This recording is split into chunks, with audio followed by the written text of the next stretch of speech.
So today's the day, June 23rd, 2022. For the first time since restoring my trailer, I've taken it out of the garage and hooked it up to the Jeep,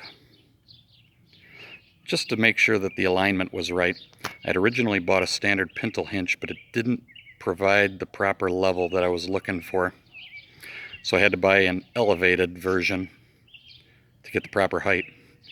Now this Stevens is a 1967, and over the winter I totally disassembled the trailer, had it sandblasted, powder coated from top to bottom, new tires, new old stock rims, also powder coated, springs, shocks, every single bolt, new old stock taillights, new data plates. And I put this together trying to match it as close as I could to my Jeep Gladiator. Now the Gladiator is called Sarge Green. The powder coat is a Prismatic Powders GI Green, which was about as close as I could get it. It's not a perfect match, and it's kind of hard to tell in the sun, or lack of sun. But next to each other, one-on-one, they are pretty close.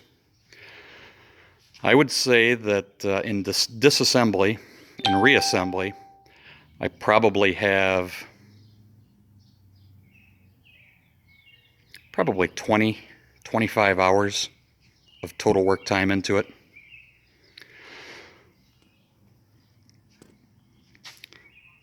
No issues whatsoever. I did have some, of course, broken bolts, some bolts I had to cut through, but for the most part everything came together pretty nicely. The trailer is in excellent shape. It does have some dents, some dings. Finding one with none, almost an impossibility. What I did learn about this project is that, as someone else has put it, it's definitely a labor of love.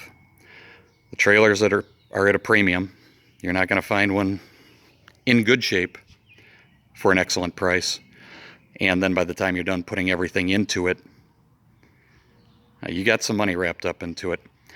I would say that powder coating the frame and the small black parts cost me about $500, including sandblasting. And the tub and fenders themselves was another $750.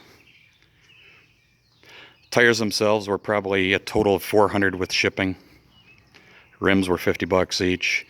On the back here you'll see I had to have the original rear support cut out and a new one welded in, because there had been some crimping on the original frame that just couldn't be salvaged. It had to be removed. Data plates were removed. Those were $40 for the two. Engraving was probably another $40. And you got the hardware. By the time I was done with grade 8, where it matters, in stainless where it shows, that was probably another $350. But to be honest, the result is well worth it. Inside the tub, you'll see that I have cut to size a horse stall mat that works perfectly. Now, I have heard from a lot of people that these mats will collect water underneath and cause rot inside the bed of the trailer. I have no reason to think that that's not the case, but the powder coating will provide it with some protection. And at some point I anticipate bed lining the entire inside of the tub, which should remove any problems. Now, if you're familiar with these trailers, you know that they do have two drain plugs, one in the front, one in the back. I was very fortunate. A lot of those are frankly rusted out, unsalvageable, but mine was in excellent shape. The mounting points were in really good condition. I was able to buy a new housing top supports and then the new plungers. So that's all brand new, nicely powder coated, and fully functional. So overall, I would consider this project a success. Thanks for watching.